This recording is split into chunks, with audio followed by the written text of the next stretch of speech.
Boxing King Media in association with Boxer Savage. Dan, I'm hoping you've saved all the savageness for me, Dan. Weighing done. You're excited, aren't you? Yeah, I am. It's history, but I am, like everyone else, I'll be honest, very excited for the top 2 fights. Obviously, it's going to be great to see Caroline going to put a performance, Lauren, Karis, Georgia, and everyone else is on the card. That's that is part of what we're doing here. But when you think about what gets the juices flowing and what gets you excited, it's that the top 2, because there's just real animosity, world titles all over. I mean, they're both unification fights, so. And they're both undisputed fights, aren't they? It's just it happens very rarely. Trying to think top of my head, has there ever been 2 undisputed fights in the same show before? Probably not. This is the first for a women's only card, and probably the first for that. But listen, it's for all the marbles. There's a lot on the line, and all 4 of those fighters really believe they're gonna win, really believe it. So it's just interesting. It's obviously it's a physical thing, but it's as much mental as anything. I'm interested to see who gets their way tomorrow night. And I think normally when there's men fights, I'm normally talking about somebody struggling to make weight, but other than Michaela May, I don't think anybody else was kind of highlighted for struggling. No one was getting highlighted because I think I can't work out if it would be easier or harder. Because they would have been at this weight this time when we were supposed to have this fight September 9th. So I wonder how difficult it is from being there to then have a little bit of time off and then come back in. It looked like everyone was comfortable enough. Everyone hit pretty much bang on. Nobody looked like they were struggling. I know there was talk, but the talk was coming from Alicia, so you never know if that's just talk to try and rattle Michaela. Everyone looked comfortable. Everyone looked happy. You can really tell when someone's struggling as well. They're not in the mood to talk. They don't want to do media. They go straight for the drink straight after. And it didn't seem like there was any rush or any panic or anything like that. I've seen people tattered away, and I've seen people who looks like they need to get off that scale and get fluids in them immediately. Everyone looked comfortable. Definitely. I think one of the days now, I think Ebony Bridges has kind of inspired a generation of women wearing the best outfit they can for the weigh-ins. Any particular outfit stood out for you today? Gonna get me in trouble, man. My missus. Nothing wrong with complimenting an outfit. No, listen, I thought they all looked great. I thought everyone looked great on the scale. I'll be honest, I've got this natural instinct. Luckily, I wasn't up on the stage, but if I was, and if you had done player cam on me, you would have seen me whilst everyone's weighing in, probably looking up, because I'm so conscious of the fact that I'd be looking, and it could just be seen another way. All it takes for someone to clip that up. But I thought everyone looked good on the scale for the answer you're looking for. I thought everyone looked great. Very good. I'm sure your missus will be happy with that one. Just want to get on. We've spoken about how the fights are going to go, so I don't want to bore people with going on about the shows because we did it literally 3 weeks ago. So I just want to talk to you about other topics. I want to start off with an interview Eddie Hearn did the other day, and he seemed quite upset at the fact that he referred to people mainly at Sky, and they described them as righteous people, being completely against the Conor Ben fight going ahead. And I think he drew examples from the Dillian White fight, which obviously you weren't with Sky then, but obviously he tested positive for Dynabol. I was with JD. Was you? So he was cleared. Yeah. Just to put it out there, he was cleared, but the fight went ahead. So I think he's trying to draw a comparison that everyone's trying to push for this fight to be cancelled, but obviously now the shoe's on the other foot.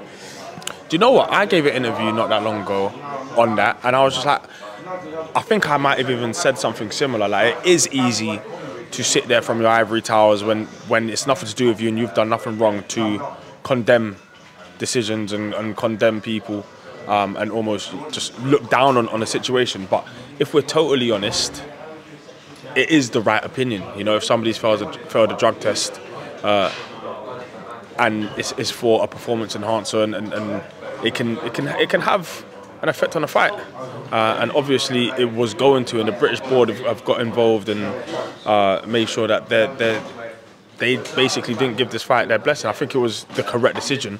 I certainly wasn't the one who's throwing mud or anything like that, but it is the correct decision. The fight shouldn't have gone ahead.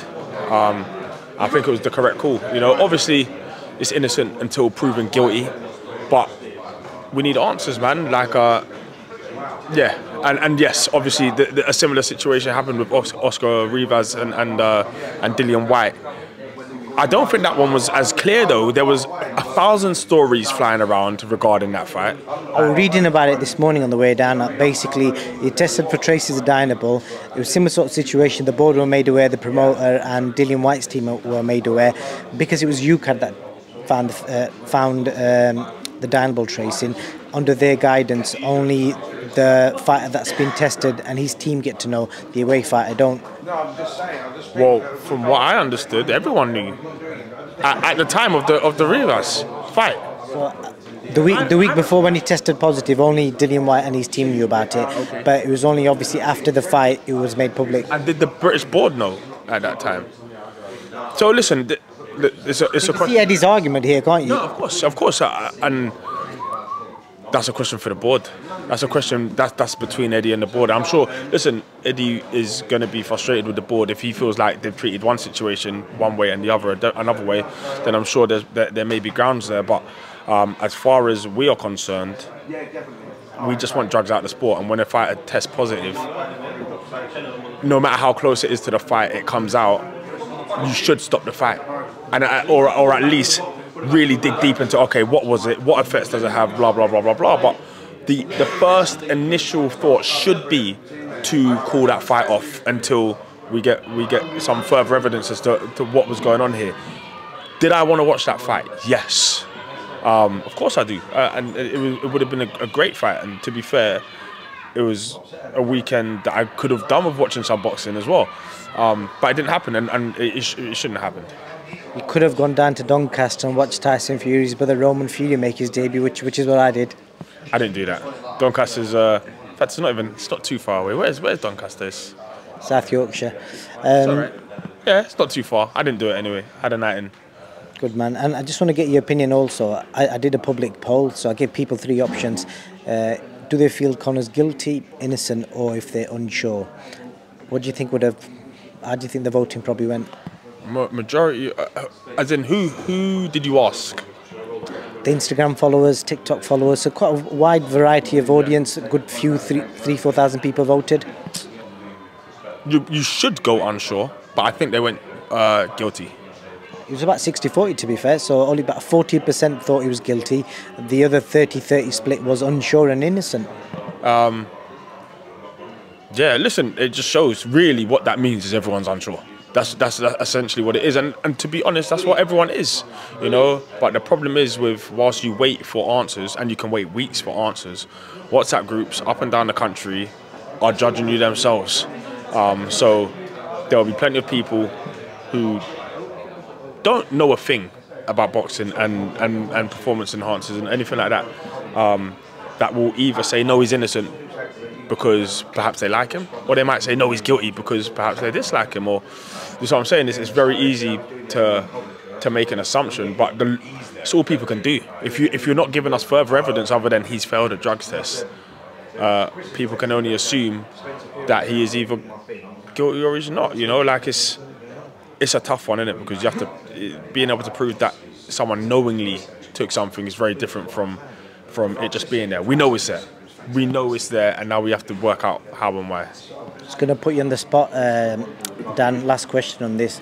So, if you was one of them people voting in, bearing in mind what you know from what Eddie suggested about the levels, etc., without going into too much detail, what would you pick? I don't know about the levels. Has there been something said about the amount of? I think he's hinted towards that, saying he said it in quite a few interviews, suggesting that once you see the levels, then you'll understand. I would go unsure because I wouldn't want to be wrong, and you can't be wrong if you're unsure. But also, it's quite easy to point the finger, and then look. Bottom line, I would prefer to see Conor talking about it before I'm even able to say, oh yeah, I think he's innocent or I think he's not. Sometimes I need the person rather than the statement. So I'd go unsure. it's got to be difficult for him because he'll be sat at home, obviously nothing to do. He was probably watching all the interviews, people discussing opinions, etc. Obviously, he's put something out on Instagram today as well, saying how the media can, make or break you. Yeah, it can. But we know it, and you know the terms, the rules, the parameters. You know this game, and you can use the same sword that they knight you with is the one they'll smite you with. And it is that way. If the media are gonna, it's the same media that will celebrate you when you win world titles and when you do great. But if you do something bad, rightly or wrongly, they have to report on it as well. I'm sure you are the media. You will sit here and say, no, I like Conor Benn, but your job is to report on it and to speculate on it and to. You see what I'm saying? I don't think it would be very fair if everyone just remains silent on it. Opinions are opinions. Definitely. Last question, Dan. Are you excited for Deontay Wilder coming back? Yes, I want to see. Look, it's hard because I think it's quite hard to put a finger on where Deontay Wilder is in this heavyweight scene now. He's lost 3 times, in my opinion, 2 times on paper, to Tyson Fury. And that can lead a lot of people to think, oh, maybe he's done. Everyone has lost to Tyson Fury. I'm sure there's still so much more in the tank. And sometimes there are fighters that just have your number and you can fight them 10 times and probably lose 10 times. I'm like that on FIFA. Like, as in, it don't matter how many times you play me. If you can't beat me, you just can't beat me. Leave me alone. And I think Deontay Wilder is going to surprise people with his comeback. I know people expect him to deal with Helenius, but I expect him back and the hype to be back around him inside 6 to 12 months. 100%. I'm excited to listen to him shout Bomb Squad, like most people. So Dan, I appreciate your time. Anything else you want to add before I let you go? No. Let's have a good Saturday night. Let's make history, man. That's what we do. That's it, man. Thank you.